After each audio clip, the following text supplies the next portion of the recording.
Alright, welcome back. So, I got a lot of feedback from you people on the form, and almost everybody, well, a lot of people seem to think that these sessions are going to be useful, but I got several sort of divergent suggestions for how to make this better. Some people essentially said I should go over the lecture slides instead of solving problems like this.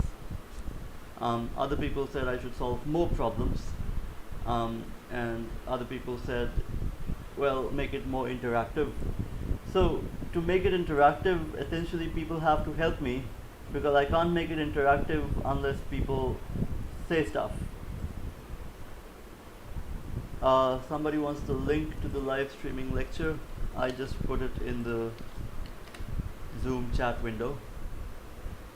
But there's only 4 people on Zoom, so I can't make it interactive if there's not more people on Zoom. So if anybody that wants to make this interactive should come to the Zoom hangout and say stuff. I'm going to make a poll essentially of whether people want me to spend more time on theory or more time on actually solving problems. For today, I'm just going to solve problems because that's what we have come prepared to do. My idea is that you people work with the slides at your own pace, and then we actually do some practical things here.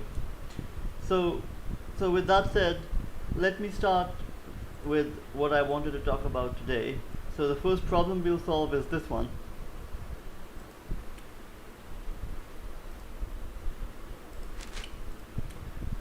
Printing out the size of different data types on your computer.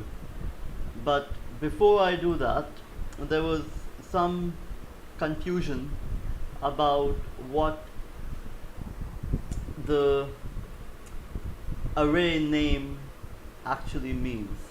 So if you remember, in the slides we talked about, let's say I define an array like this. Int array equals 0, 1, 2, 3, 4. There's a 5-element array. And now if I print out as an integer the array, what will happen?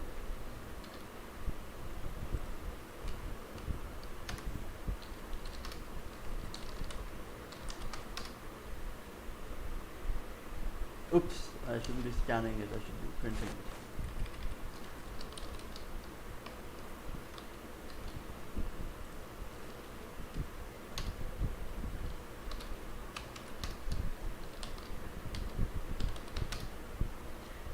So you can see that I printed out an array address. Now, let's say I print out this also. So what happens? You can see that I print out 2 things. I print out this address, and I print out what is stored here. Now let's say that I also print out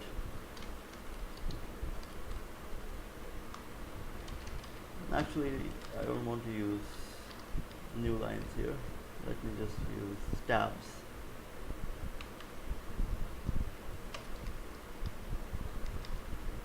Because I'm printing out a bunch of things. Okay. Now what happens?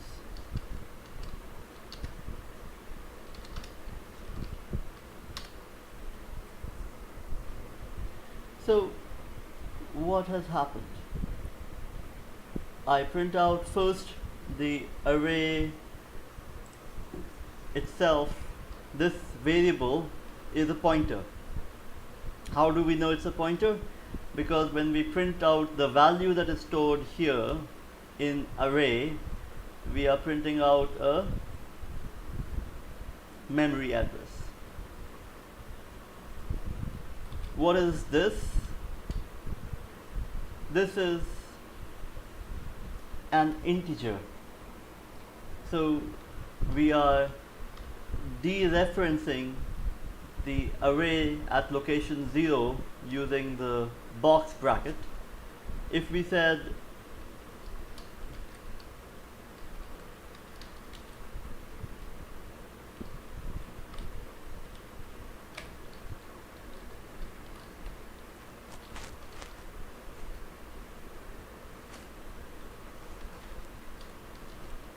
that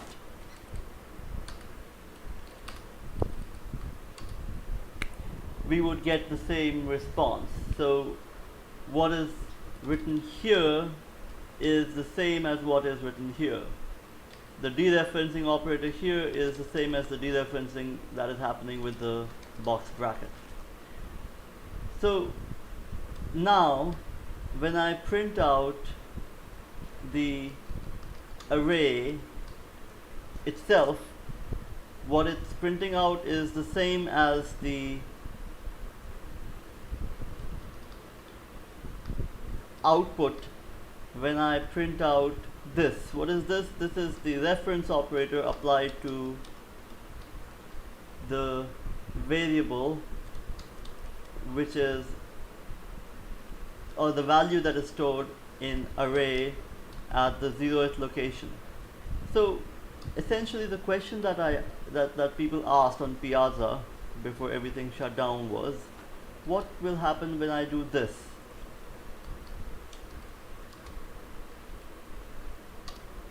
And as you can see in the output below, the reference operator applied to the array name as a whole outputs the same address as when I applied the reference operator to the dereferenced value stored at array 0. So this in some sense is the confusion. Is the array name the same as the first element of the array, or is the array itself special? Is the array name itself special, or is it the same as the first location in the array? The answer is that it is special. So how do we see that specialness? So we can see it in the following way. Let me make this happen.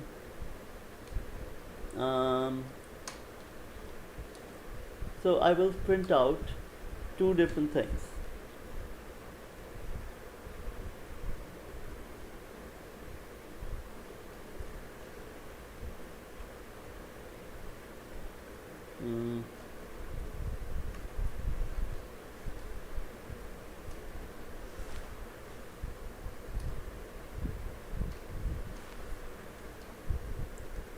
So what will this do? This is going to take the address at which array, the array name, that variable is stored. Into that address it's going to add one address block. And then it's going to print out the value stored in that new location. Here I'm going to do this. What is this going to do? This is going to take the memory address of this variable, array 0, and go forward by one memory block and print out the value there. Actually, I don't even need to do this. Let me just do this. I'm going to print out the memory addresses.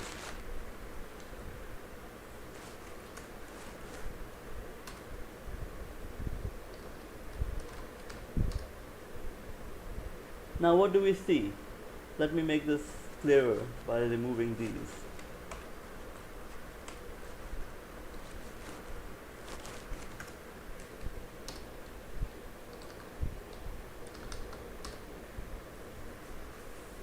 these are not the same address. Yeah. So the question essentially was, is array the same as array 0? And if I just try to print out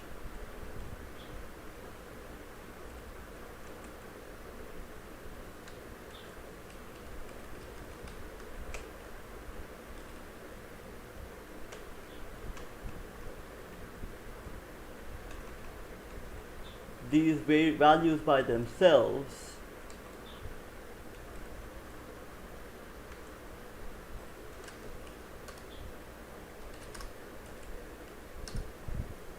then you see, so see what I'm doing here? In the first line, or in the first pair of lines, I'm printing out the address of array, and I'm printing out the address of the 0th element in the array, and we find that these are the same, 2686748 in integer notation. It's the same address for both. But when I say what is one address block away from array, then I get something that is 20 blocks in memory removed from the original location. And if I say print out this address plus 1, then I get something that is 4 blocks, or 1 integer block away from this address. So even though the original address is the same, something is different between ampersand array and ampersand array 0. The compiler knows that this is meant to be an integer, and it knows that this is meant to be an array. It has also assigned that array statically, so it knows how big the array is meant to be. And so even though these two return the same address, in the compiler's quote unquote understanding, this is different from this. So hopefully that clarifies a little bit. So when I was showing my slides, I was showing you that the array name itself is a special variable that then points to the array 0 location. And then somebody asked on Piazza, but then why is it that the array and the array 0 have the same address? So they have the same address, but they're still different. So that's what I wanted to tell you with this demonstration.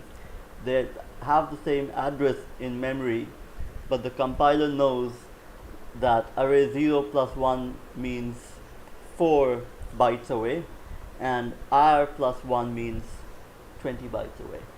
So this is referencing the whole array, and this is referencing just the first integer element of the array, as the syntax requires. So hopefully that makes this a little bit clearer than what it was before. Now let me move back to this problem that I had given and how people can go about solving it. This is a very simple problem to solve. The way to do it that would fetch you no marks, of course, would be to just do a static print. So what could you do? You could say scanf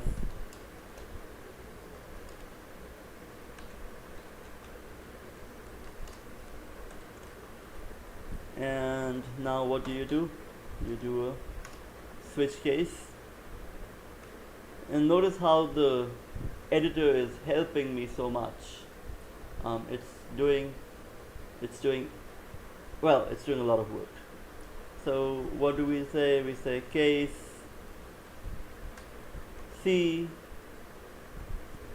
and the static approach would be to just print 1 for this, and similarly we could do all the other cases. For integers we would use I, for double we would use D, and so on. You can see This is, we're asking for 4 cases. So at this point, if I compile this code and I ran it, it's doing the right thing for C, and I'm sure that it will do the right thing for all the others if I just copy pasted this and made all the other cases happen. So case integer, we can print out 4. For case double, we can print out 8. For case long, we can print out 8. And that's it. The code is ready.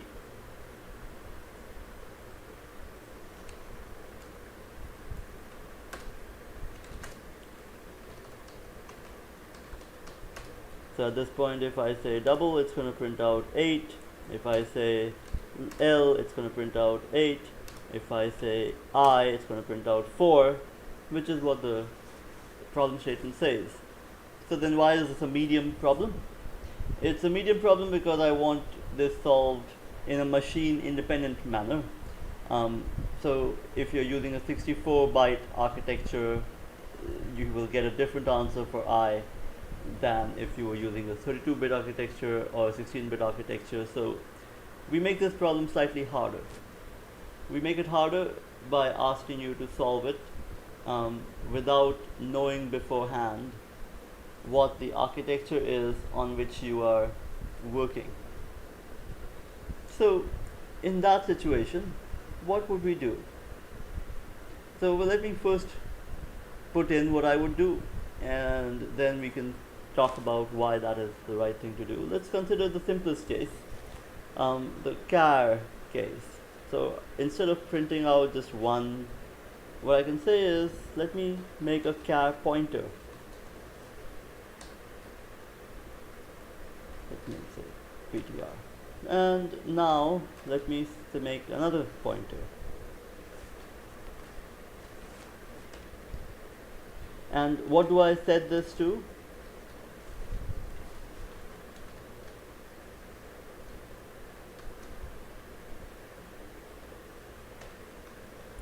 I set this to the old pointer. And now, so when I say a char pointer, so I have allocated a pointer already, and now I am setting this new one to the pointer that I had set already. And now what do? I allocate yet another pointer, p new 2, and what do I set this to? I set this to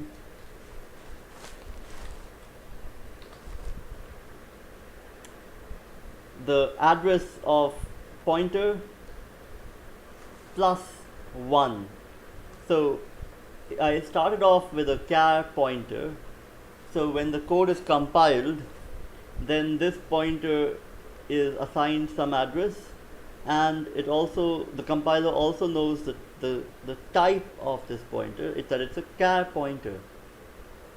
So then when I set this new pointer to point to the same address, this gets the same address as ptr, and when I take this new guy, this other guy, well, actually let me just say this is p1, and let me say this is p2. So when I set p1, I'm setting it to the same address as ptr, and when I set p2, I'm setting it to the address that is 1 char block away from ptr. So at this point, in a machine independent way, or in an architecture independent way,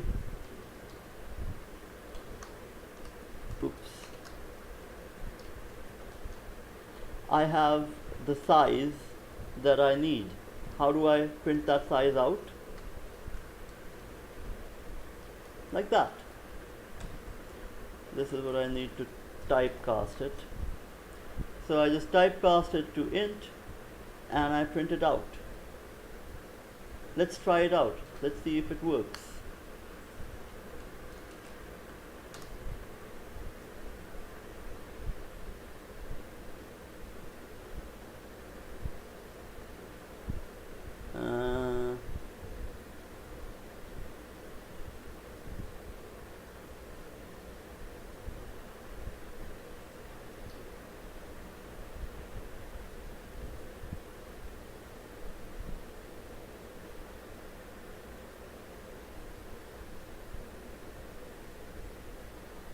What's wrong with this? Let me see.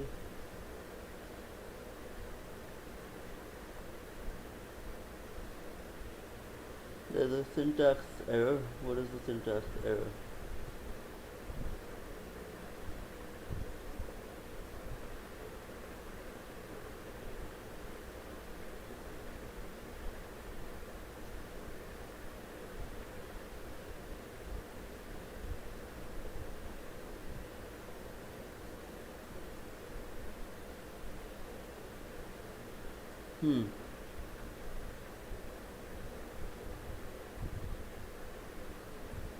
Let me put in the code that I had written beforehand while I was preparing for this.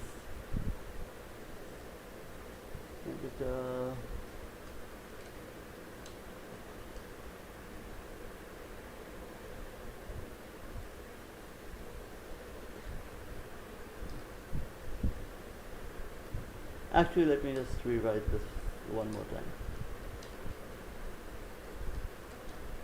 And in this case, let me use, okay, so let's just use this because this is simpler. If C equals C,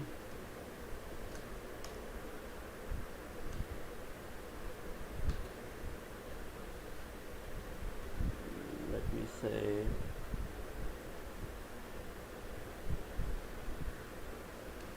char star pointer and then char star p1 equals typecast to the char pointer data type, and let me just make sure that this compiles. Yeah, it compiles, so this is fine. And let's just say char p2 equals char star. I think this is the switch case syntax. I goofed up something. And now we'll print out what we were printing out before.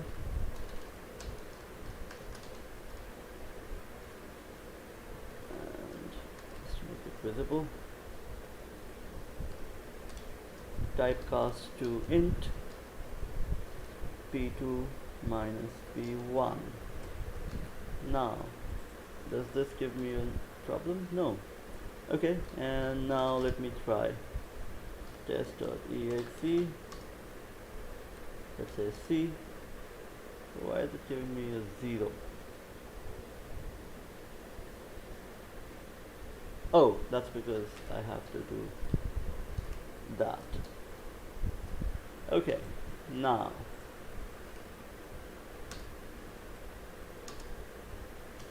good. So it gives me the right answer. Let's just try it one more time. Good. And now let's see if we can replicate this for all the other cases. So we'll say for if C equals I, how will this change? This shouldn't be very hard to figure out. So we say int ptr, and now what is this going to do? It's going to set this as a pointer of type int, and then what do I do? Do I say int p1 equals typecast to int ptr? No, because remember that when we are allocating integers or int pointers, then it's going to pick up a 4-sized memory block, and then when I ask for a new pointer, it's going to give me another 4-sized memory block, but then those addresses may or may not be contiguous. So to ensure that they become contiguous, I'm going to say this is char, and now everything else here is going to stay just the same. The only thing I'll change is that in that first allocation that I made, I'm going to say this is going to stay an integer, and when I said this is an integer, it means I am asking for for 4 bytes or for 8 bytes, for however many bytes it makes the int makes for an int, I'm asking for them to be allocated. When I say char p2 equals ptr plus 1, I'm asking for one address block to be allocated contiguously beyond what was allocated to ptr.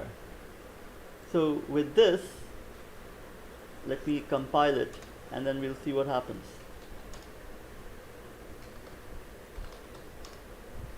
Let's say I, and it prints out 4. So my computer is using 4 bytes for int. And we can do the same claim again for long and for double. And you will see that it does the exact same thing.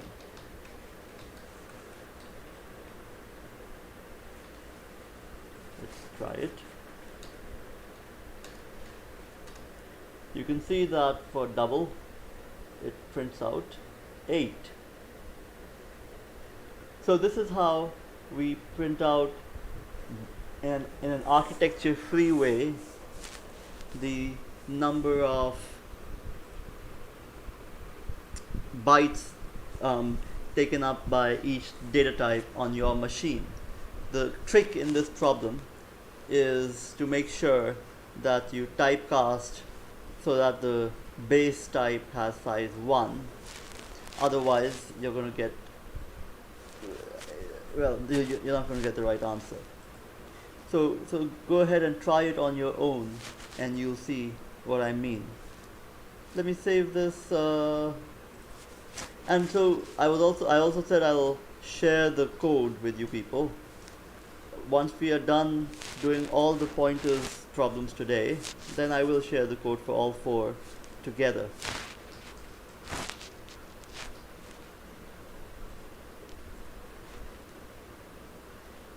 Let's say this is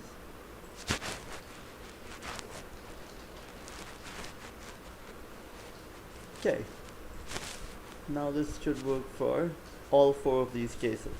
Just .exe. Yeah, it works. Okay, so this is done. Let's consider the other one that we were going to do. This is a more challenging problem. It's still listed as medium, but a little bit trickier than the other one. And essentially what this is asking us to do,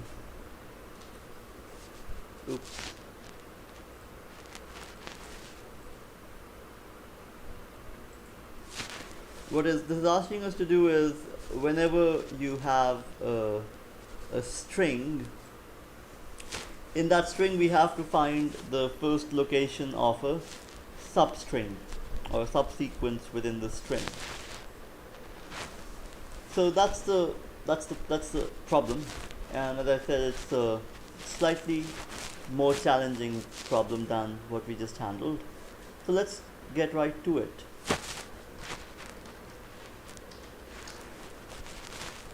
Before we get right to it, because people said make it more interactive and let people say stuff on Zoom,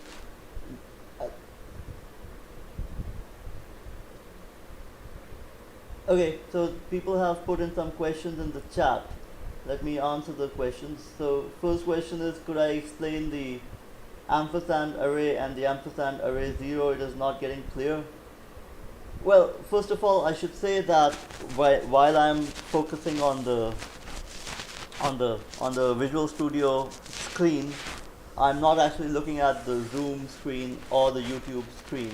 So I know it's frustrating for you people if you say something and I don't respond. But see, the challenge for me is I have to be coding in one window and then these are other windows. So is it still not clear? I know this person who's asked this path is on Zoom. Why don't you unmute yourself and ask that question on Zoom? That way I will know that you have a question in real time. So go ahead and unmute yourself and ask the question again in case it's not clear.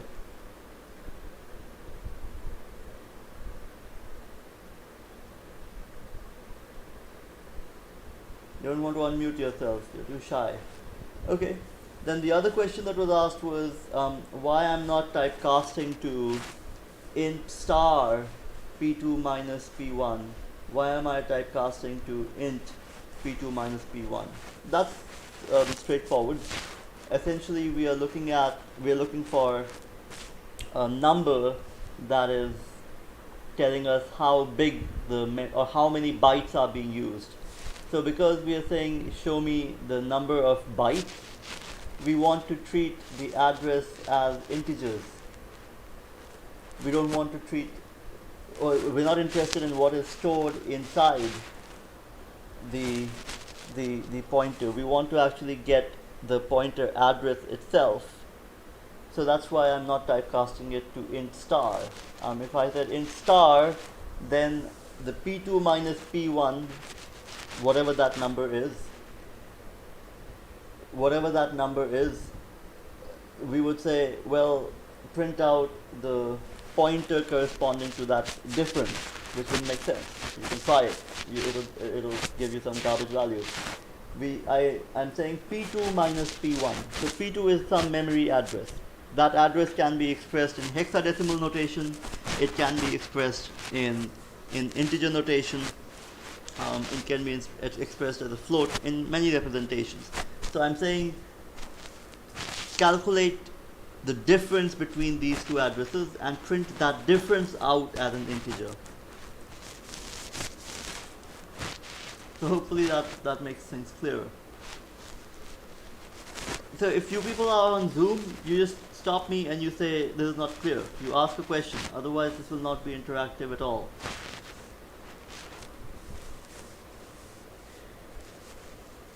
So hopefully I have answered these two questions. If I haven't, then just let me know. More questions, don't put it in the chat. If you put it in the chat and I'm writing in the other tab, I will not be able to attend to it until it's too late. So you just ask on Zoom. You unmute yourself and you ask. Okay, so with that said, let's get to coding up this string subsequence finding problem. So let's begin at the beginning. We'll include stdio.h and we'll say int.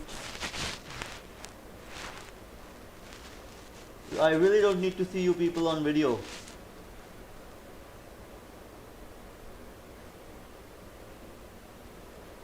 It's just going to clog up my bandwidth. Nitish, I don't want to see your video. You're clogging up my bandwidth. Good.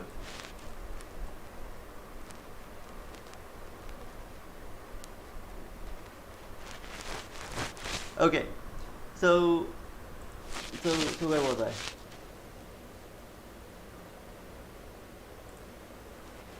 Alright, so we have our main function, and what are we going to do?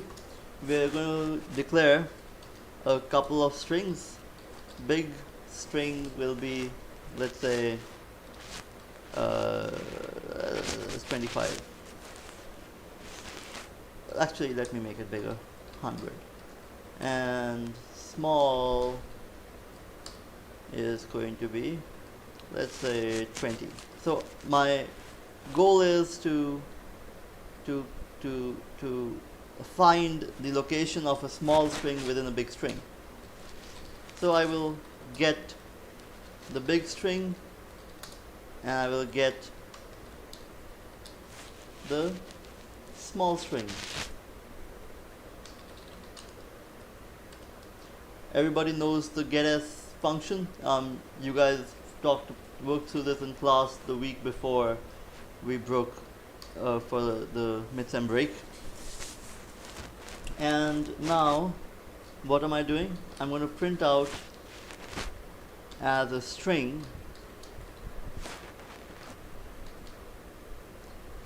whatever is returned from my function, to which I will pass the big and the small strings. Yeah, this is this is all I need to do for my main function. And now, what is going to be the logic of the function that I have defined to do the subsequence matching? So first of all, what is going to be the type? So I have said that I will have a function that is going to pull out. Let's look at this example. It's saying coding seems to be funny, right? And then the substring is be funny. And so in the first location where the substring is found, I print out everything in the original string starting from that point. So the key here is that I need to find a point. The point is where B is stored, this B. And then I need to print out the string all the way to the end. So it's possible to do it in other ways also, but because we are handling pointers right now, I'm going to make a function. Yes, somebody wanted to say something. Nice. I'm going to make a function that is going to return a char pointer. It's going to return the address of the location from which I want to do my printing. So obviously the parameters of this are also going to be char pointers. Let's just say char star x and y. So now, what is the logic going to look like? What we'll say is, we're going to scan the string, the big string, and we will scan the big string until the end. What will that look like? While x is not equal to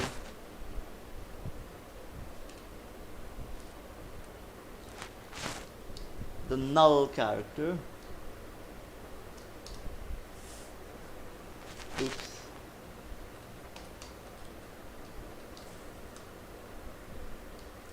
So this is fine, right? We use the null character to see when the string ends. So we'll say while x is not equal to the null character, we'll keep scanning. But that's not right. Why? Because remember that x is not a character or a string, x is a pointer. So we have to dereference it. That is because we are comparing the value stored in x with the null character.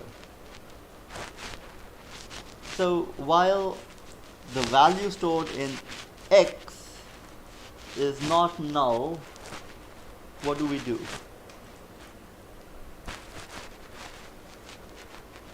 If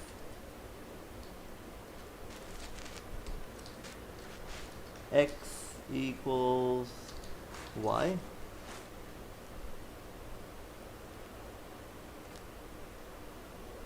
if x equals y, what does that mean? It means that the value that is stored in the first entry of y, the small string, matches the value stored in whatever entry in x I am looking at. So essentially the logic that I'm going to use is that I'm going to run through the original string. Whenever I see a match between the original and the small string in the first letter, then I'm going to look in more detail.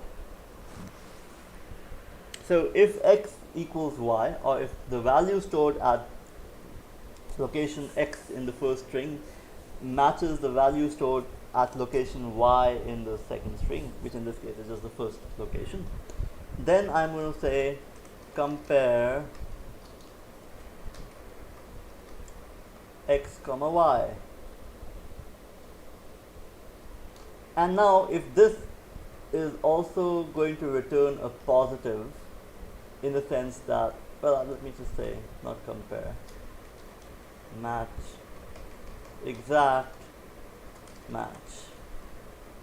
So what I'm going to say is that if at the exit location, at this location x of the original string, I find a match with the first value of the y of the small string, then I'm going to look for an exact match. And if there is an exact match, then what will I do? I will return x, which is the char pointer pointing to the location which matches with the first location of y. And I find, when I investigate further, that x and y, beyond that point there is an exact match between x and y.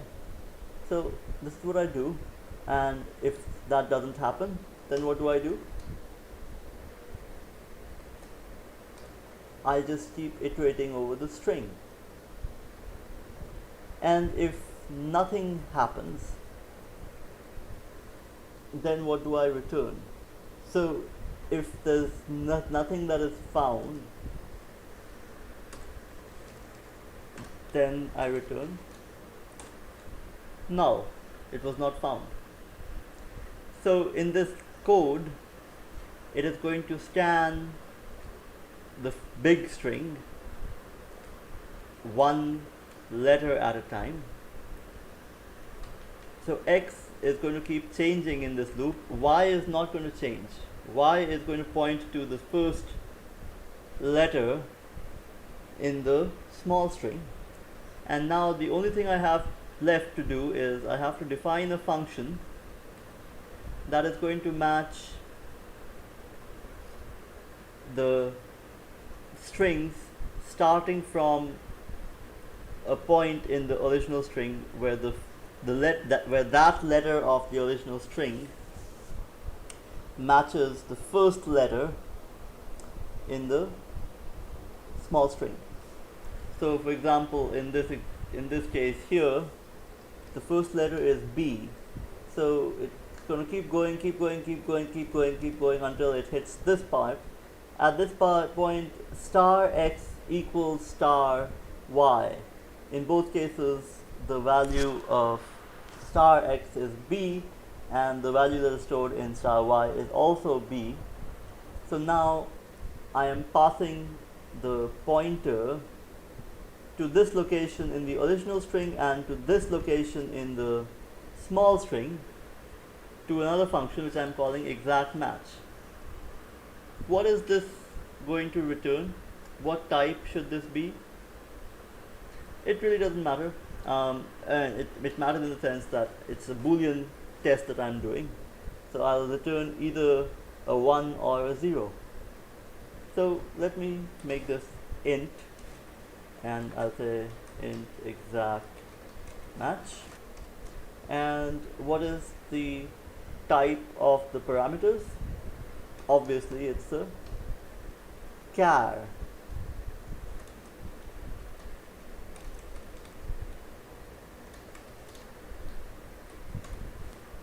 Okay, so in this case, what is my logic going to look like? I'm going to say I'm going to keep looking over x and y, and if I continue to find matches at all the locations, I'm going to keep going, and if I find that in any location there is not a match, I'm going to return a 0. So while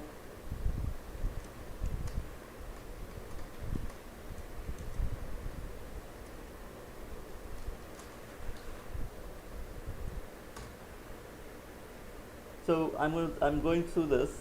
Now the condition to break out of the loop is if star x not equal to star y, what do I do? I break. Otherwise, I keep going. So I move in these, so I'm not moving across x and y in a nested loop. It's the same loop.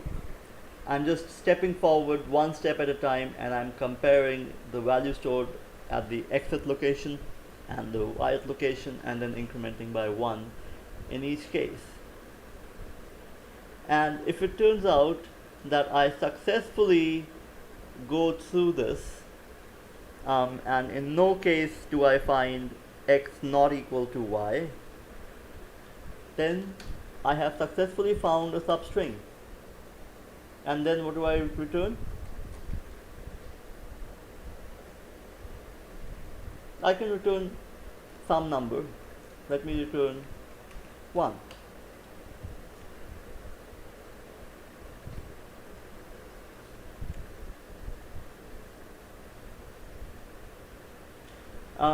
Actually, I should also do a check for whether I have finished looking for y.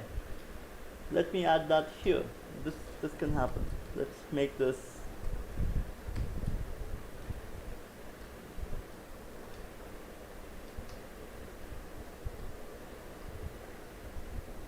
some strange noises. Let me mute you. So I'm going to return star y equals that. This is serving two purposes. It's checking, it's going to return this as a positive if and only if I have exhausted the small string. If I have not exhausted the small string and there's still some y left to test, it's not going to return a 1, it's going to return a 0. So this is just a fail-safe in case this doesn't work. So with this, I'm hoping that my code will work. Let me try and compile it, and then if it works, then we can discuss it a little bit more. Medium 2.c minus o test.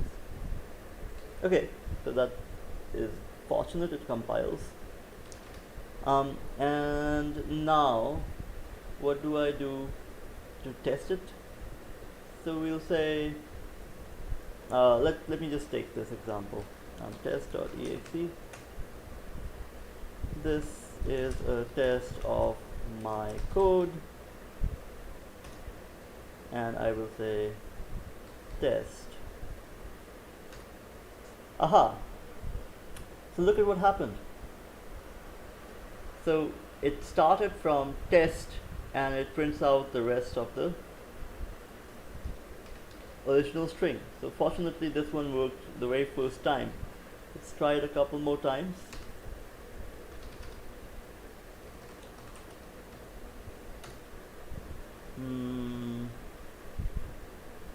Trying to learn programming during a lockdown is hard and painful.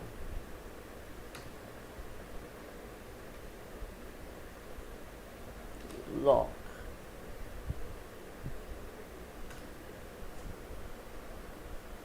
You can see it works.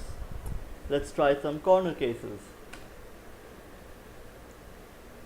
A quick brown fox jumps over the lazy dog. Fox not. So you can see that it picks out the first instance of fox, not the second instance of fox, and it just prints out the whole string beyond the first instance. So what did we do?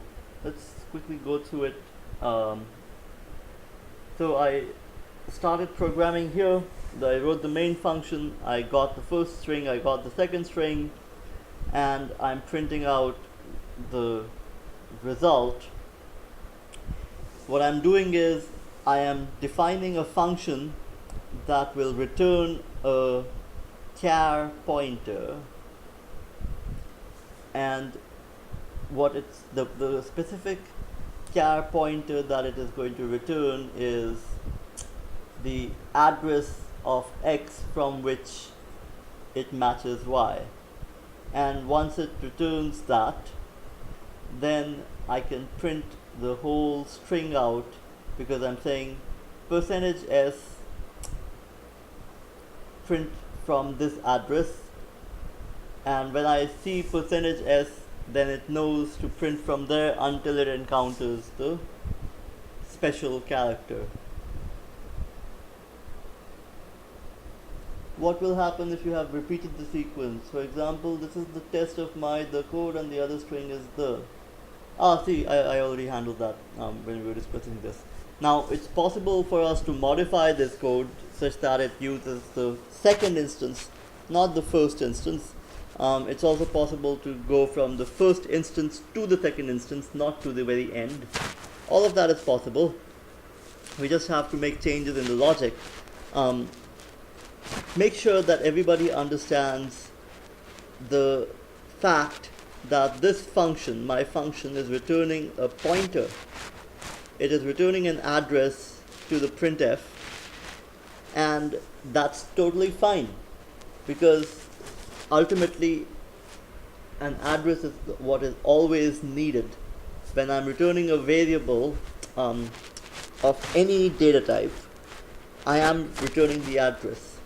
It's just syntactic sugar that C puts on top of that ensures that we don't have to think about the address being stored.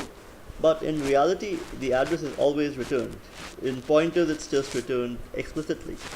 So my function returns the location in X where from which the printing has to begin, and then the printf statement is just going to say, oh good, I have a string to print, here is the address of the location from where I have to begin, and I'll keep going until I encounter the null character. Yeah. Even otherwise, if you just try to print, let's say I wanted to print out big. What is big, that variable? It's a pointer. Yeah. So never be confused. An array is just a pointer. The name of the array, that variable, is just a pointer. So the pointer is returned, you can print it. Similarly, you can return a pointer explicitly here, and you can print from that location. So hopefully this gives you a better sense of what we can do with pointers, and next week I'll handle some more pointer problems. So I have exhausted the ones that I had given in the practice problems, but I'll do maybe one or two more. And that online form that I have left, please add more responses to it. You can respond again, and I'll change the questions. So I'll make one more question which says, should we be doing programming or should we be doing theory? And make sure you respond to that, and I'll just go with the majority view. If all the people that are coming here think that the lectures are more useful, we can do some lectures, although really we shouldn't be doing that. Everybody should just be focusing on lectures on their own. If you have questions about the lecture slides, you can ask them here, and then I can address those questions within the code that we are doing. And I think that will be more useful. But if people want me to talk to the slides, we can talk to the slides also. Should I be doing lecture slides or problems? And option 1 is slides, option 2 is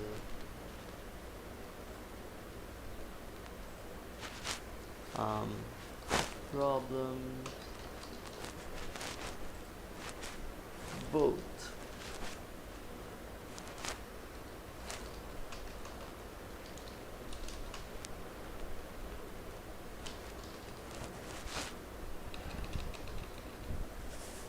So I've added that question to the form. So please make your voices heard there, and I'll keep those in mind when I do these when we do this next week onwards. So does anybody have any questions that I can take at this point? If not, then let's close for now, and let's pick this up on Monday, same time, 12. And these problems, the 4 problems that I've worked through so far, I will zip them up and I'll post them to the course website today. Alright then, let's stop this session today, and we'll start again Monday at 12.